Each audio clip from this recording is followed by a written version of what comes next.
सासू माँ, अब मुझे गहनों की जरूरत नहीं है। वैसे भी इन गहनों ने मेरे चरित्र पर दाग लगा दिए थे।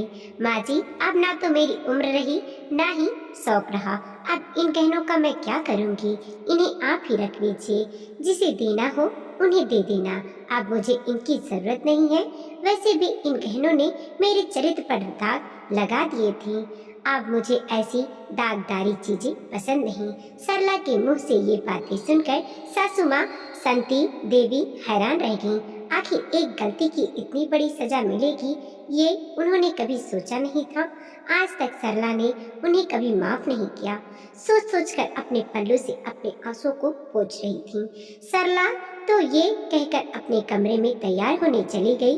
संती देवी ने आशा भरी नजरों से अपने बेटे मोहन की तरफ देखा। अपनी माँ की इस तरह कतार भाव से देखते देखकर मोहन से बर्दाश्त नहीं हुआ। वो भी सरला के पीछे पीछे कमरे में चला गया। वहाँ और भी महिलाएं मौजूद थीं। मोहन को कमरे में आया देखकर सब लोग उस कमरे से बाहर निकल गए। अब कमरे में सिर्फ सरला और मोहन ही थे। मोहन ने सरला से कहा, आज इस खुशी के दिन पर इन सब बातों का क्या तुक था? माँ का दिल रखने के लिए गहने पहन लेती। आप तो जानते हैं ना कि मुझे गहने पहनने का कोई शौक नहीं है। फिर मुझे आकर क्यों कह रहे हो? तुम पिछली बातों को भूल क्यों नहीं जाती? वक्त बदल चुका है। अब तो लोग भी बदल चुके हैं, पर तुम तो एक ही बात को पकड़कर बैठी हो। माना कि वक्त बदल चुका है, लोग भी अब शायद बदल चुके हैं, पर उस दिन की टीस तो आज भी मेरे मन में है। वही तो नहीं जाती। देखो, तुम मेरी बात जबरदस्ती मत कीजिए। आपको पता है कि मैं गहने नहीं पहनने वाली। सरला ने पलटकर मोहन को कहा, पर जिन नजरों से उसने मोहन की ओर देखा, उन नजरों को वो झेल नहीं पाया और चुपचाप कमरे के बाहर निकल गया। आज सरला के बेटे की शादी है। घर में नई बहू आने वाली है। इस पीढ़ी की पहली बहू सरला के बड़े बेटे अमर की पत्नी और संती देवी की पोता बहू। घर में अच्छी खासी रौनक थी और मेहमानों का अच्छा खासा आना लगा हुआ था। बाहर हलवाई पकवान बनाने में जुटे थे। पूरा घर पकवानों से महक उठा था। मेहमान आते जा रहे थे और खाना खाकर फ्री होते जा रहे थे। बारात भी बस 2 घंटे बाद रवाना होने वाली थी। घर की महिलाएं और लड़कियां सजने संवरने में लगी हुई थीं। सब एक से बढ़कर एक सुंदर लगना चाहती थीं। आखिर बारात में धूम जो मचानी थी, तो लड़के और पुरुष भी क्या कम थे।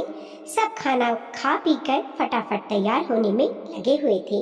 आखिर बारात में कहीं कोई कमी थोड़ी ना रहनी चाहिए थी।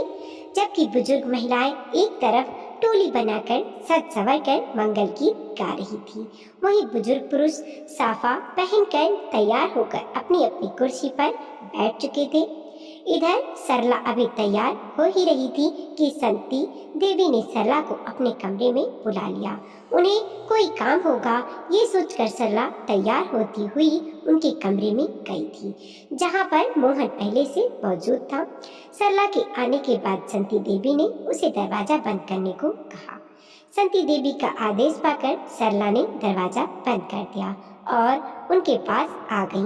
तभी संती देवी खड़ी हुई और अलमारी का ताला खोलकर उसमें से गहनों का छोटा सा बॉक्स निकाल कर लाई और उसे सरला के सामने खोलकर बोली, बहू, आज तू अपनी बहू लेने जा रही है, तो तू भी किसी से कम नहीं लगनी चाहिए। ये तेरे गहने हैं, इन्हें पहन ले। नकली गहने मत पहनना। आखिर हमारे परिवार की भी मान मर्यादा इज्जत है। लेकिन सरला ने कुछ भी नहीं कहा।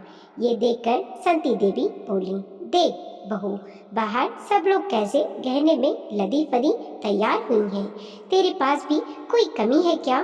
तू भी गहने पहन ले। संता देवी की बात सुनकर ही सरला ने ये बात कही थी, जिसके बाद मोहन ने सरला से ये छोटी सी बहस की थी। आखिर मोहन के कमरे से चले जाने के बाद सरला वहीं पलंग पर बैठ गई।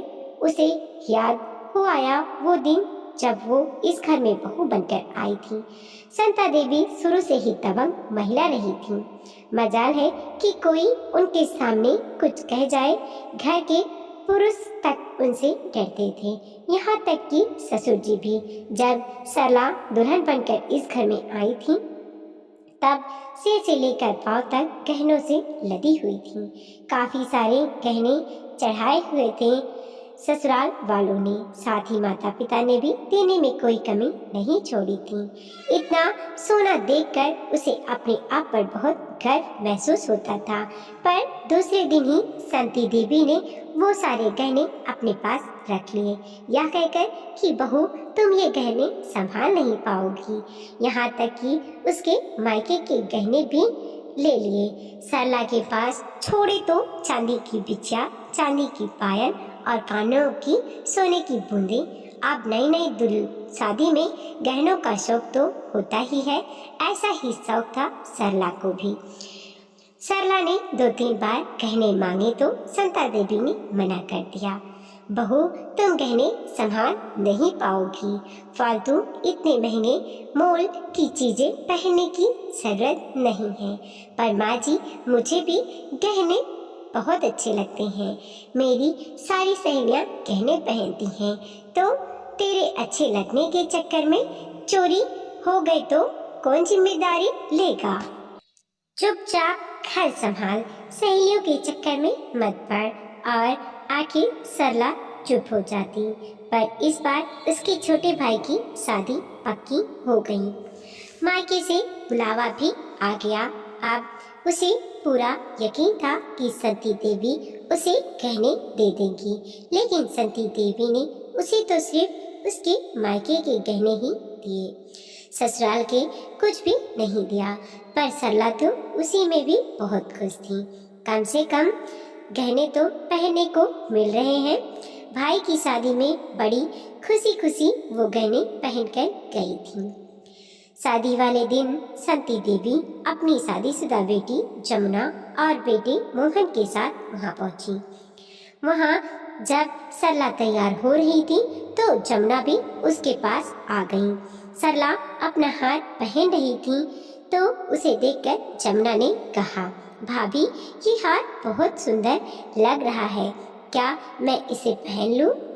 उसकी बात सुनकर सरला एक बार तो चुप हो गई, पर फिर खुशी खुशी उसने अपना हार उसे दे दिया। जमुना ने भी उस हार को खुशी खुशी पहन लिया और अपना वाला हार गले से निकालकर सरला को दे दिया।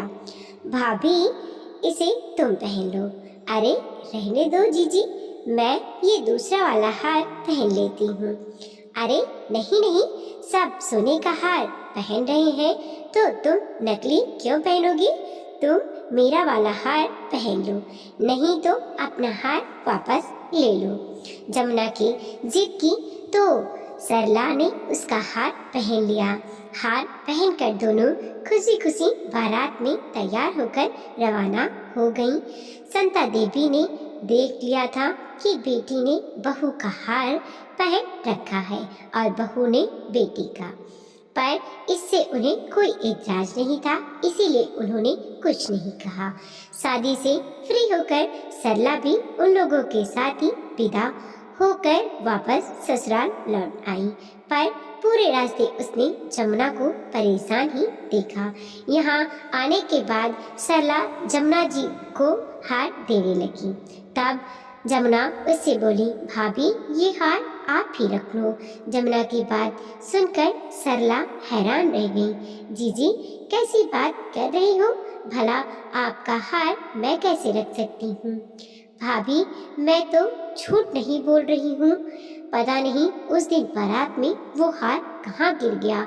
मैंने सब जगह ढूंढ लिया, मुझे मिला ही नहीं रहा। अब मैं उस नुकसान की भरपाई कैसे करूं? ये मेरे ससुरालियों का चढ़ाया हुआ हार है, इसीलिए तुम ये हार को रख लो। हार खो गया, अब माँ जी मुझे बहुत डांटेंगी। बड़ी मुश्किल से तो उन्होंने मुझे मेरे गहने दिए थे, इसीलिए तो कह रही हूँ भाभी आप ये हार रख लो, मैं अपने ससुराल में कुछ भी बहाना बना दूंगी। नहीं नहीं जीजी, आप क्यों अपने ससुराल में जाकर झूठ बोलोगी? आपकी सास तो बहुत खतरनाक है। आप अपना हार ले जाओ, मैं यहाँ जैसे तैसे संभाल लूंगी। पर भाभी, परवर कुछ नहीं, आप तो अपना हार अपने पास रख लो, कोई आपने जानबूझकर थोड़ी ना घुमाया है, गिर गया होगा कहीं नाच गाने में, क्या कर सकते हैं, कहकर सरला ने जमुना को उसका हार दे दिया। जमुना थोड़ी देर बाद अपने ससुराल रवाना हो गई। इधर संती देवी ने सरला से उसके सारे गहने वापस मांगे। डरते डरते सरला ने जो भी गहने थे वो सब इकट्ठे किए और संती देवी को देने गई, लेकिन उसमें हार ना देखकर संती देवी बिगड़ गई। बहू, हार कहाँ है? हार तो लेकर ही नहीं आई। माँ जी, वो जी हाँ, हार सब ही खाती रहेगी या कुछ बोलेगी भी? माँ जी, वो हार तो गुम हो गया। हे भगवान, ऐसे कैसे गुम हो गया? बिल्कुल भी ध्यान नहीं रहता तुझे, इसीलिए मैं तुझे गहने नहीं देती थी। संती देवी के चिल्लाते हुए मोहन भी कमरे में आ गया। क्या हुआ माँ, ऐसे क्यों चिल्ला रही हो? चिल्लाऊं नहीं तो क्या आरती उतारूं तेरी पत्नी की? देख, सोने का हार घुमाकर आ गई, राम जाने घुमाकर भी आई है या किसी यार को देकर आई है। माँ जी, ये आप क्या कह रही हो? अचानक सरला आंखों में आंसू लाते हुए बीच में ही बोली। ऐसा ना बोलूं तो क्या करूं, महंगे मोल की चीज को घुमाकर आ गई। अरे, सोना घुमाना अशुभ माना जाता है, जब देखो कहती रहती है गहने दे दो, गहने दे दो। ये रख रखाव रखेगी गहने का? एक हार तो इसे संभाला नहीं गया। इधर से उधर से मायके में गहनों का लटका कर मटकती फिर रही थी, पता नहीं किस यार को दे आई ये हार। संती देवी जो मुंह में आ रहा था वो बोले जा रही थी, जबकि सरला के आंसू रुकने का नाम नहीं ले रहे थे। अपने चरित्र पर लगे लांछन के कारण सरला कुछ बोल ही नहीं पा रही थी। ये सब सुनकर उसका दिमाग वैसे ही सुन रह गया था। उसके मुंह से ये तक नहीं निकला कि हार उसने नहीं, जमुना ने घुमाया है। पर हैरानी की बात थी कि मोहन एक शब्द तक ना बोला। उस दिन घर में सबका खाना दुश्वार हो चुका था। कुछ दिनों तक घर का माहौल खराब ही रहा। 8 दिन बाद जमुना अपने पति के साथ घर आई। बेटी जमाई को अचानक घर देखकर संती देवी हैरान रह गई। उन्होंने आने का कारण पूछा, तब दामाद जी ने पैसे निकाले और उनकी तरफ बढ़ा दिया। वो हैरानी से उनकी तरफ देखने लगी। तब जमुना बोली, माँ, मुझसे भाभी का हार गुम हो गया था। भाभी को मैंने अपना हार लेने के लिए कहा था, पर भाभी ने मना कर दिया। माँ, आपकी बहू बहुत अच्छी है, मुझे मेरे ससुराल में ताने ना सुनना पड़े, इसीलिए उसने हार लेने से मना कर दिया। बड़ी मुश्किल से आपके दामाद जी को बताया है, तब जाकर ये पैसों का बंदोबस्त करके लाए हैं। इन पैसों से आप भाभी के लिए हार खरीद लेना। जमुना के मुंह से ये सब सुनकर शांति देवी कुछ बोल नहीं पाई। मोहन भी अपनी नजरें झुकाकर चुपचाप खड़ा रहा, जबकि सरला रो पड़ी। आखिर जमुना ने सरला को चुप कराया, पर संती देवी और मोहन से तो ये भी नहीं हुआ कि उससे माफी ही मांग ले। बस वो दिन था और आज का दिन है। सरला ने कभी सोने के गहने के लिए नहीं कहा, चांदी की बिछिया और चांदी के पायल के अलावा कभी सोने के गहने को पहना भी नहीं। ससुराल तो क्या, मायके में भी इतनी शादियां हो गईं, पर हर जगह वो नकली गहने ही पहने रहती। अगर कोई कहता तो जवाब देती, कम से कम इन्हें बदल कर तो पहन सकती हूँ। सोने के गहने में तो एक ही डिजाइन को पहनना पड़ता है। ये सब याद करते करते सरला की आंखों से आंसू बहे जा रहे थे। तभी अचानक बाहर से जमुना की आवाज आई, भाभी जल्दी आओ, बेटी को आज दूल्हे की तरह तैयार भी तो करना है। जमुना की आवाज से सरला की तंद्रा टूटी। जी जी जी अभी आई, कहकर सरला पलंग से उठ खड़ी हुई अपने बेटे को दूल्हा बनाने के लिए और अपनी बहू को घर लाने के लिए, अपने उन्हीं नकली गहनों के साथ जो उसके सच्चे साथी बन गए और जो उसे उस बुरी यादों की टीस से दूर करते थे और जो मोहन और संती देवी को बार बार याद दिलाते थे कि ना ही गलत बोलना चाहिए और ना ही गलत सुनना चाहिए। वीडियो को लाइक कीजिए, कमेंट कीजिए और अपने दोस्तों के साथ जरूर शेयर कीजिए। चैनल पे नए हैं प्लीज़ सब्सक्राइब कीजिए और देखते रहिए मोटिवेशनल स्टोरी। मिलते हैं और एक नई कहानी के साथ।